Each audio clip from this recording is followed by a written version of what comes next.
छोड़ दिया RCM, third term में उसी तरह से फोर्स करके रॉयल्टी तक फिर आरसीएम छोड़ दी। और आज के डेट में मैं बताता हूं कि मेरे सामने में अगर कोई आरसीएम को निगेटिव प्रूफ कर देगा तो हम पहले आरसीएम छोड़ देंगे। ये ताकत मैंने डेवलप किया कि मात्र 3.5 सालों में ताकत डेवलप किया। क्यों? क्योंकि मैंने आरसीएम को अपने प्रायोरिटी में लिया है, आरसीएम पर विश्वास रखा, आरसीएम के प्रोडक्टों पर विश्वास रखा। जब मैंने आरसीएम को शुरुआत किया, सिविल सर्विसेज में मेरा रिजल्ट इंटरव्यू में नहीं आया, बहुत अच्छी तैयारी थी।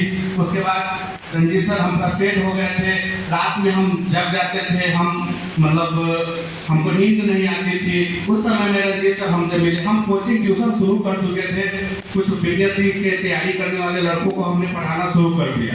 तो रंजीत सर को पता चला, उन्होंने प्रहलाद सर से मेरा काउंसलिंग करवाया और बोले कि सर ये आपके लिए नहीं है, आपके लिए बड़ा प्लेटफॉर्म में इंतजार कर रहा है। अभी भी मुझे आरसीएम पर वो विश्वास नहीं था जो विश्वास होना चाहिए। फिर प्रहलाद सर से बात हुई, मैंने काम शुरू किया। 6 महीना तक मैंने रंजीत सर का बात नहीं माना। अक्टूबर 2020 से लेके मार्च 2021 तक मैंने अपने मन से काम करते थे।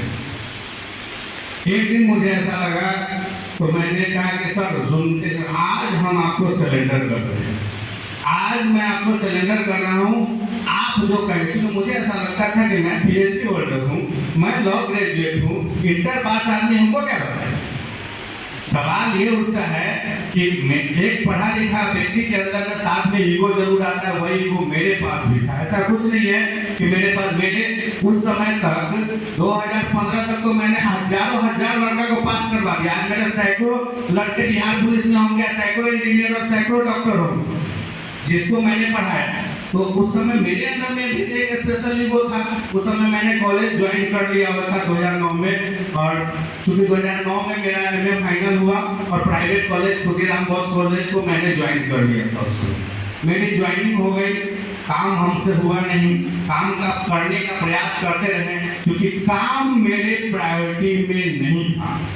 मेरे प्रायोरिटी में था बीपीएससी की तैयारी करना, इसलिए काम हमसे नहीं हुआ। जब मैंने बीपीएससी से थक हार के जब वापस आया, रंजीत सर मिले और जब शुरुआत किया, 6 महीना के बाद जब हम फील्ड में धक्का खाने गए थे डेली लगता था कि कहाँ फिर फंस गए। मार्च 2021 से डेली लगता था कि कहाँ फंस गए। लेकिन एक बात थी कि अब इस काम को तो करना है, क्योंकि बहुत लोगों का पैसा मैंने देख लिया था और प्रहलाद सर का 40 एकड़ का फार्म हाउस भी मैं देख लिया था, और प्रहलाद सर के यहाँ दाल बाटी भी खा के मैं चला आया था।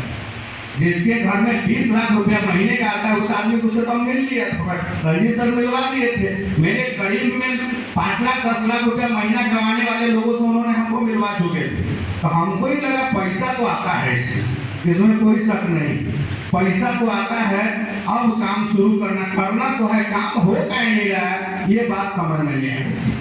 तब मैंने एक रात में ऐसे ही निकल नहीं रहा था मुँह से वो बात, लेकिन हम बोले कि सर सुनिए ना, वो बात बता, आपका बात हम नहीं मानते थे आज। बोले कि क्या बोलिए, हम सर आज सरेंडर कर देते हैं, आज के बाद हम अपन दिमाग नहीं लगाएंगे, आपका दिमाग चले। बोले चलिए ठीक है, तो चलिए तब काम हो जाएगा। काम शुरू हुआ दोस्त, काम का जो रफ्तार हुआ, रंजीत सर की आलोचना होने लगी बड़े बड़े लीडरों के द्वारा कि आप पवन जी पर इतना ध्यान क्यों दे रहे हैं। बोले सर वही मेरे साथ मेरे अनुसार काम कर रहे हैं, तो हम ध्यान किस पर। मेरे पास कॉन्फ्रेंस कॉल से भी उन्होंने सुनवाया, तो ये बातें मेरे सामने। उसके बाद मैं काम ऐसा कर किया शुरुआती दौर में कि जब हम काम की शुरुआत हुई तो कोई साथ नहीं देता है। शुरू में जब वाइफ होती है उसके भी अपने सपने होते हैं, तो मैं सरकारी जॉब में था, तो जितना छुट्टी होता था हम घर के बाहर बिताते थे। 3 साल तक मेरे घर में किसी का बर्थडे नहीं मना, किसी का मैरिज डे नहीं मना, कुछ नहीं मना।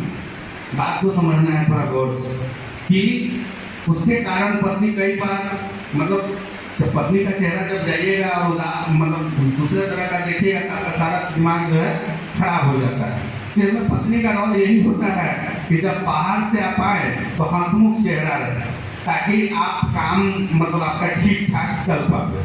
ये चीज़ हुआ मेरे साथ, तो बराबर स्ट्रगल होता था, लेकिन काम तो हमको करना था, क्योंकि हम लोग सीतामढ़ी के थे। और सीतामढ़ी में बाढ़ में से सांप नीचे चल रहा है और उस मच्छरदानी लगा के हम सोने वाले लोग, सांप घर में चल रहा है और मच्छरदानी लगा के सोने वाले लोग थे, तो समझ सकते हैं कि कितने जिद्दी लोग हम लोग रहे होंगे। इस बात को समझ लीजिए। उस गांव में क्योंकि घर में पानी घुसा हुआ था, ईटा पर चौकी रख के सोया होता, सांप नीचे से चल रहा है, ठीक है क्या? हाँ, तो उसमें हम लोग सोने वाले हैं, तो हम लोग स्ट्रगल से पीछे हटने वाले लोग नहीं, तो ठान लिए थे कि अब आरसीएम को तो छोड़ेंगे नहीं, ठीक है। अब चाहे जो जाए पत्नी बीच में रोड़ा अटकाए, कोई रोड़ा अटकाए, अब कोई फर्क नहीं पड़ता है। थोड़ा फ्रस्ट्रेट होता था, रंजीत सर को बुला के सामने में काउंसलिंग करवाते थे, चाय ऊपर पिलाते थे, थोड़ा बहुत वो अपना टिप्स वगैरह करते थे, फिर निकल जाते थे, ठीक है। इस तरह से आरसीएम हमारा शुरू हुआ और आरसीएम शुरू होने के दौरान बहुत टेंशन होता है। आरसीएम शुरू होने के कारण जब मैं 5:30 बजे शाम में स्कूल से आता था और 6 बजे निकलता था आरसीएम के लिए, पूरा दिन स्कूल में, मेरा 60 किलोमीटर स्कूल दूर था और 60 किलोमीटर दूर डेली समझिए 1.5 घंटा की यात्रा करके जाना और 1.5 घंटा की यात्रा करके आना और उसके बाद फिर रात में आरसीएम करना, इस बात को समझना। और डेली शाम में 6 बजे कुछ नाश्ता वगैरह करते थे और 6 बजे निकल जाते थे और 9 बजे रात तक, 10 बजे रात तक हम बाहर में रहते, कहीं ना कहीं होम मीटिंग चल रहा है, कहीं ना कहीं चल रहा है। इस क्रम में चलते चलते कुछ महीना बीता, वहाँ काम और सेविंग अच्छा स्टार्टअप हो गया मेरा। 50,000 पीवी हम बेचने लगे, महीने का 50,000 पीवी में लाख रुपए का सामान हम बेचते थे उस समय में। रंजीत सर बोले कि सर आपको टीम स्टेबल करने के लिए बाहर जाना पड़ेगा, आपको जाना पड़ेगा बाहर। हम कहें कि सर हम कैसे जाएंगे बाहर? तो उन्होंने क्या किया कि उस समय में कचरा पाड़ा पीयूसी खुलवा चुके थे वो, तो वो क्या किए कि बैठिए, 1 मिनट बैठ जाइए, वो क्या किए कि जबरदस्ती मेरा टिकट बनवा दिए कचरा पाड़ा का। मैं भी अपने मन से नहीं गया। देखिए अप्लाइड इसमें भगवान कैसे होता है, इस बात को समझना है।